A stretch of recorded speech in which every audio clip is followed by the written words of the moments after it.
Irido ang 23 anyos na si Gerald Murillo matapos na pagsasaksakon kan 23 anyos na sospek na si Acelo Santillan sa barangay Marigondon, Piuduran, Albay. Pasado alas 4 ning hapon kan Lunes, Enero 9. Sa impormasyon kang Piuduran MPS, mantang nakikiinuman si Murillo sarong kan sa iyang amigo. Bigla na sanang uminabot si Santillan na nasa impluensya maning alak na may darang kutsilyo asin dumana pinagsasaksak ang biktima. Tama sa abaga asin likod ang sinapo ni Murillo na tulos man na naidara sa ospital. Nancy Oprasyo po, nag-irinuman duman sa harong ni Nancy Oprasyo. Ngunyan po, nag-abot po si suspect. Pag-abot po kan suspect, may daradaang sarong kutsilyo. Doon pag-abot naman, winasiwas niya sa kutsilyo, kan nailing niya sa victim, pinagsasaksak na po kan suspect.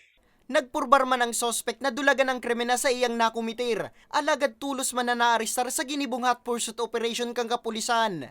Nadakop ni po, nakapag-responde ni, nadakop ni sa suspect, tapos ngunyan po, tigpailan ni naki-inquest case kasubang sa Legal Prosecutor's Office. Hasta sa presente, dai pa malinaw sa otoridad kung ano ang naging motibo kang sospek sa pananaksak. Sa presente, nasa kustodiya na kang Piuduran MPS ang sospek, maging ang ginamit kaning kutsilyo para sa magkakanigong disposisyon.